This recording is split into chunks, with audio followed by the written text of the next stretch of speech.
With tanks of compressed air strapped to his back, man has a newfound ability to penetrate the 4/5 of his world that consists of water. He does it for fun, for exploration, and for work. Dave Norfolk did it for work, for a career.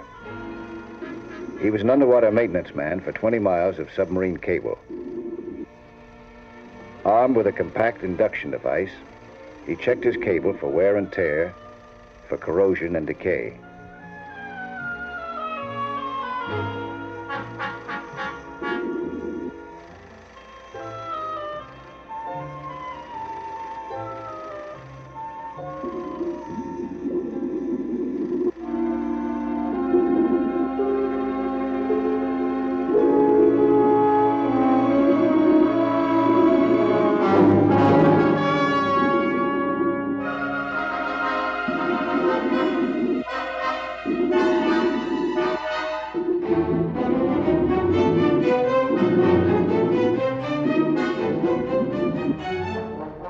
Then Dave Norfolk met his death on the job. Dave died at the hands of two other men who had learned to live underwater and to kill underwater. There were no scars, no wounds to testify to what happened. They simply turned off the valve that delivered air to Dave Norfolk and watched him drown helpless. Then they turned the valve back on, knowing that when and if his body were found, he'd be just another scuba diver who'd met with a mysterious accident. There'd be nothing to indicate homicide. I didn't know Dave Norfolk or his killers. I didn't know that I was soon to face those killers myself.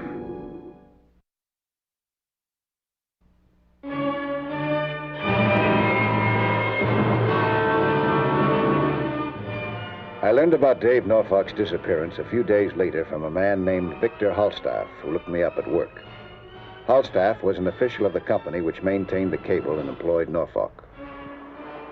Well, this man, the man that was drowned, was he just doing a purely routine job? That's right. That's what makes it so hard for us to understand. He was just checking cable. Job he'd done before a dozen times. Was all this cable underwater? Yeah. Runs out from shore about 20 miles to Sea Rock Island. Services the Radford Chemical Corporation. Oh, yeah, I've seen the plant from the water. That's the place that makes chemicals out of kelp and seawater, isn't it? That's right. The plant covers the entire island, so they have this special cable. Of course, eventually, that'll be replaced for the radio telephone. But until it is, we're going to have to send men down there from time to time to check that line. Well, that's a white sandy bottom out there. Visibility is very clear. And still, an experienced man like Norfolk was drowned. Now, before we send any more men into there, we want the entire area checked by somebody who knows what it's all about. Underwater. We'd like you to be that man. Well, I don't know exactly what you want me to look for. Neither do we. We'd like you to look. I took the assignment because I'm interested in anything that concerns underwater safety.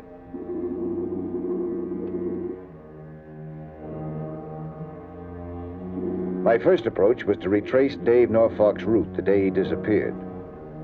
I found the cable on the bottom and started to follow it, observing everything within viewing range. Something there might be the clue to his disappearance.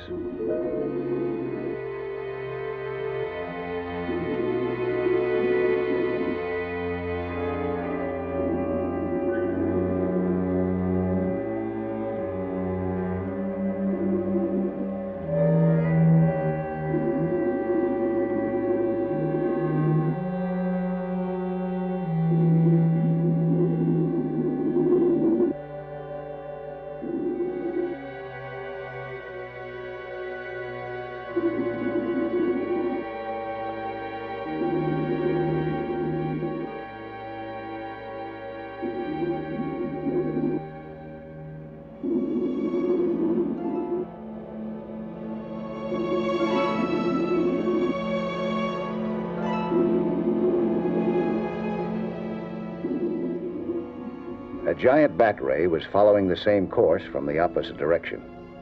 I stopped. It passed me by as I expected. I wondered if such an encounter might have frightened Dave Norfolk into panic.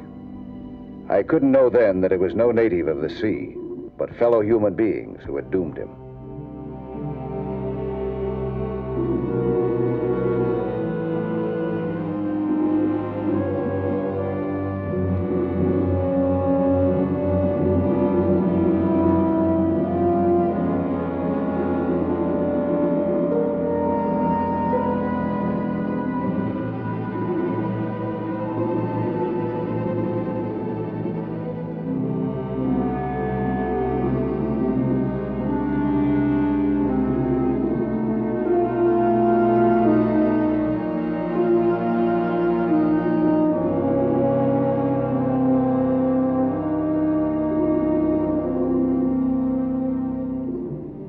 Then a tiny piece of tape stirring in the current on the cable brought me to the beginning of an understanding of Norfolk's fate.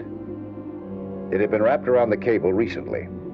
Sea growth had been scraped away, leaving a bare spot in the insulation, and there were marks that looked as if they'd been made by a clamp. Someone had been tapping the cable at this point. Someone who didn't want to be discovered at it by Dave Norfolk. I surfaced immediately, found Halstaff, and went with him to the Radford Chemical Plant on Sea Rock Island. The president of the company might know who'd be interested in tapping his phone line. His credentials satisfy me, Mr. Halstaff. Besides, I know of Mr. Nelson. Yes, Mr. Nelson, there is reason to tap our telephone cable, and a very important reason, too. It involves many, many millions of dollars and possibly lives. Then we may not be too far off. Is that right, Mr. Ludwig? Our company is conducting a very special research program on this island, developing a whole new group of chemicals, utilizing simple seawater. It has an enormous industrial importance and military importance. Until you walked into this room, we had every reason to believe that this was totally and completely top secret. When did you say this man died, the one who drowned? Last Friday, sometime around 1 o'clock by our closest estimate. Friday at 1. Then this is worse than I thought. How so? Each Friday at 1 o'clock, it's automatic. Our executives assemble for it. We make a special call to our home office in the East. In that call, we provide for a complete verbal report on the week's progress, including everything that we don't care to put down on paper. In the past 3 weeks, our Friday conversations have contained information that is, well, it's practically priceless. Has all of your important data been transmitted by now? No, there's more, including the breakdown analysis of our key seawater element. Well, they're undoubtedly aware of that. They'll be listening in again next Friday, you can be sure of that. We have a device that could warn us the instant a tap has been attached to the cable. Oh, that's great. Can you get it connected by Friday? I think so. We'll be there. We were there, Friday at 1 o'clock. Halstaff and I on my boat idling along above the cable. Ludwig and a technician in his office manning the detection equipment. We had a radio channel open between us and a code worked out that we hoped wouldn't tip off anyone listening in. It's after 1 o'clock. You should have heard from him by now. Want to give him a buzz? Okay. Dolphin, this is Angler. Anything new? Over. What'll I tell him? Nothing. Angler to Dolphin. We're underway, but we haven't sighted anything yet. Over. Over and out. We waited.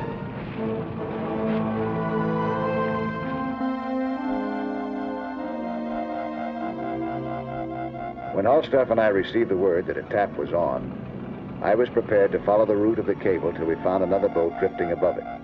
That one should be the diver's boat, and we'd have them red-handed. Better tell them to stand by. Angler to Dolphin, we have a possible sighting. Over. Standing by.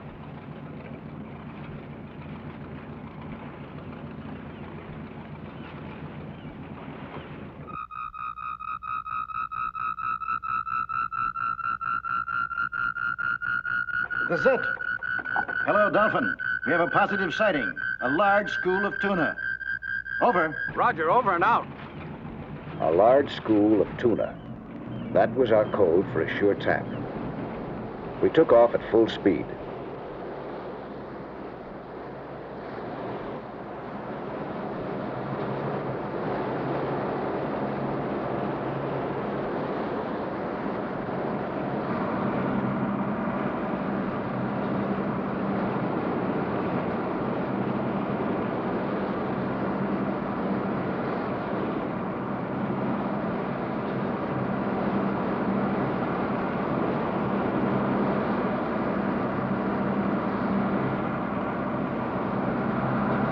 Got a boat in sight.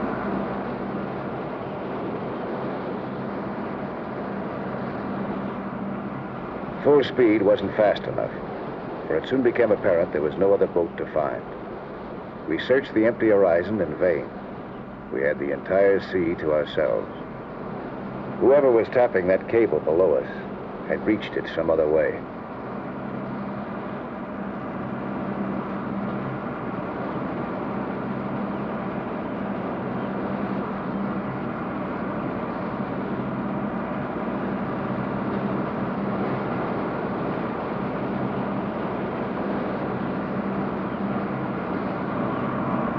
You see?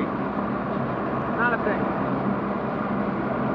Not a boat in sight. I can't figure it out.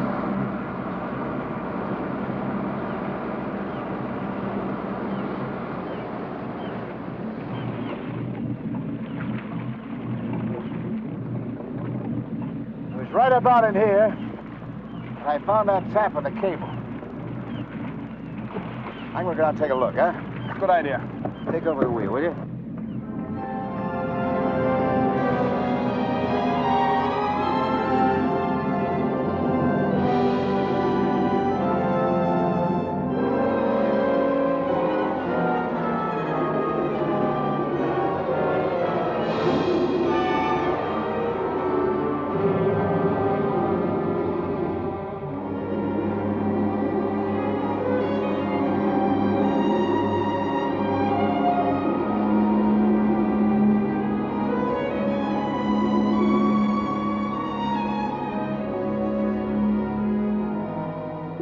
This time, when I reached the spot where last the cable had been tapped, I found nobody, nothing. The tapper or tappers were too smart to return to the same place.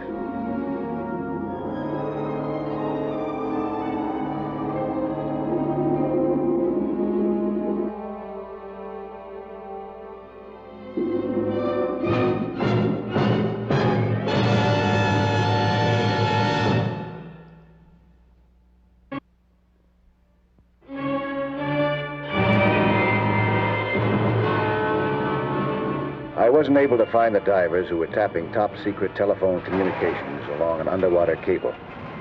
They were men who would kill rather than be discovered.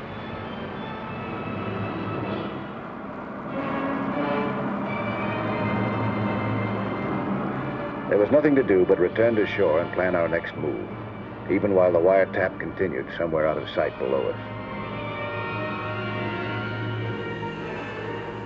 To find them now on a 20-mile stretch of ocean bottom was just about hopeless. Oh, it's obvious. They're not using a boat to get to the cable. But what are they using? I don't know. But I do know that the next time we go out, Vic, you're going to have to pinpoint the exact spot along that cable where they're working. Oh, now, wait a minute. That's pretty rough. You've been able to tell me instantly when that tap has been applied. Now I got to know where, so I can hit the water just above it. Think you can do that? Well, maybe we could. With an electronic echo device. Measure the modulations of the impulses from the point of the tap. Need some special computing. That'll use up some pretty precious minutes before we can get your boat bouncing. Well, next time, I won't be using my boat.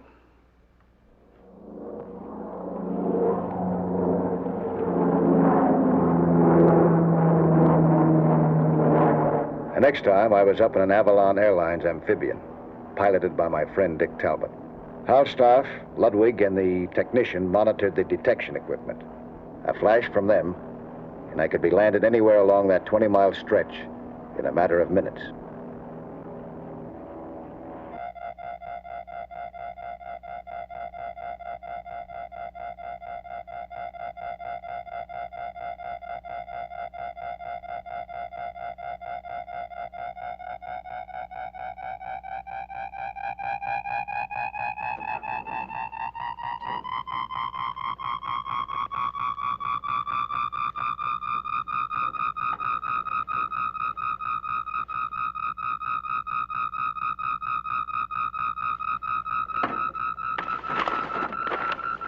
Right about there.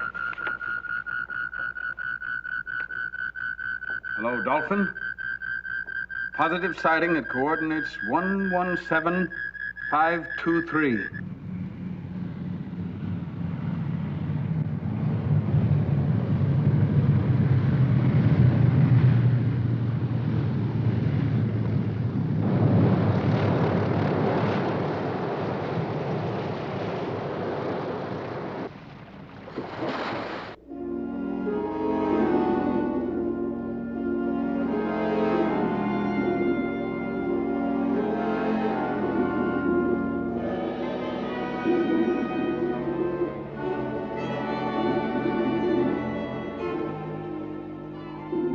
The computation may have been a little off, or Dick may have overshot his water landing, because when I found the cable, there were no divers in sight. But all they needed underwater was a couple of 100 yards between us, and I wouldn't be able to see them. I started following the cable, certain that they were nearby, and hoping that I was going in the right direction.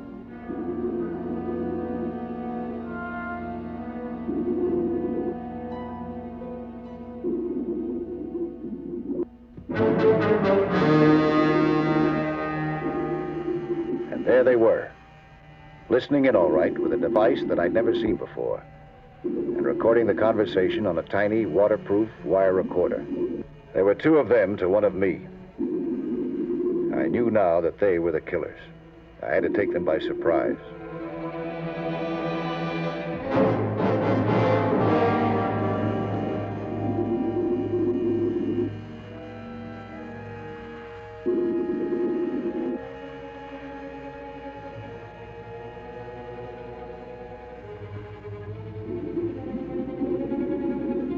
I was well hidden by the grass, but I was afraid that my bubbles would give me away. I breathed as little and as slowly as I could. Luckily, the sound of their bubbles covered the sound of mine.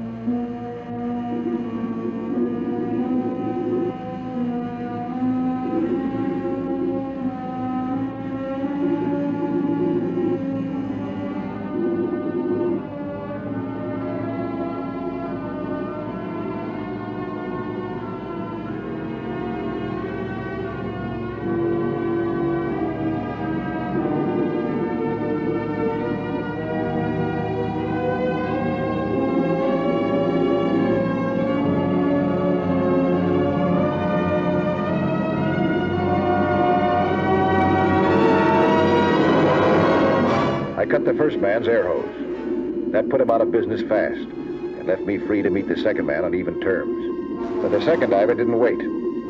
He had more to gain by escaping than fighting it out down there with me.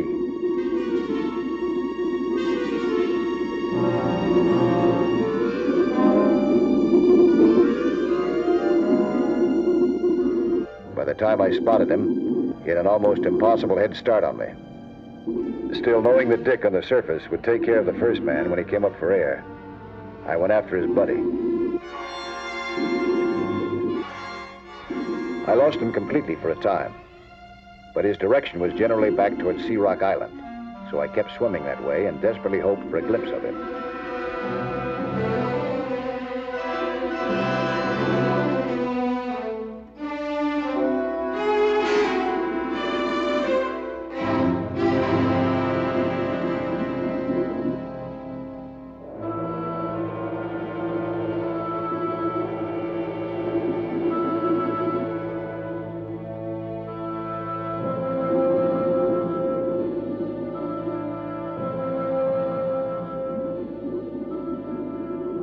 Finally, there he was, racing into a water tunnel of some kind that led from the Radford plant.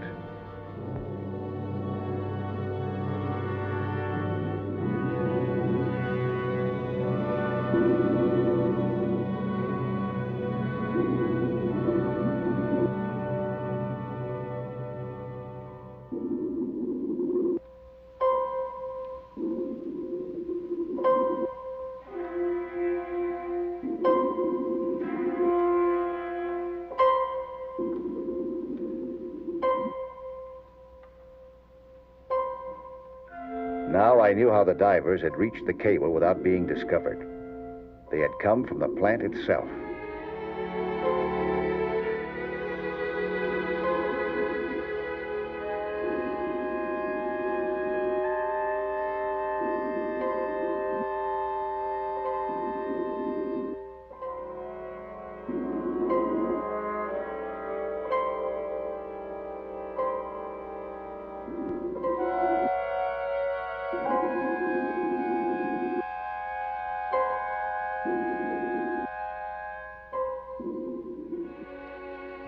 The connecting shaft led straight up. There was light coming from above. This had to be the diver's route.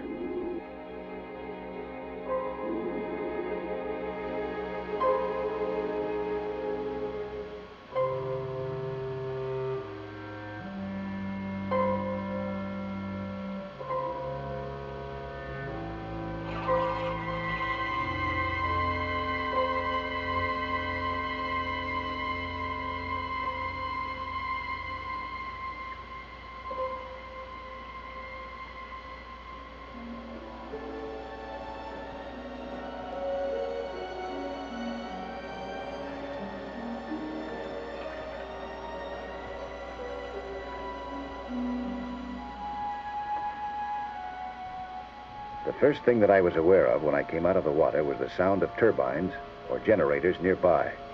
That explained the water tunnel.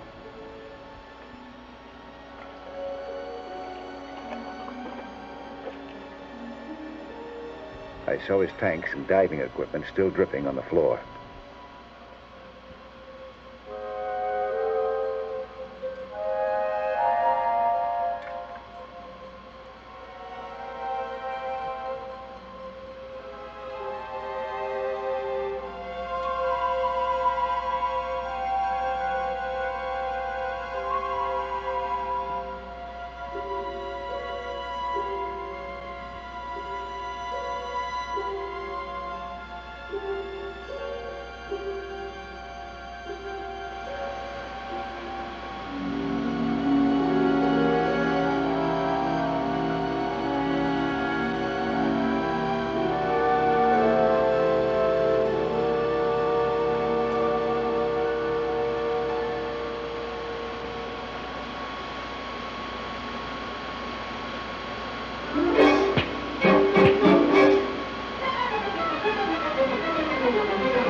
He was out cold. He'd be out long enough for me to find a telephone and get Ludwig and the police down here. And once he and his buddy explained who they worked for and why, the Radford Company could go safely back to its top secret work. Sure that it was top secret.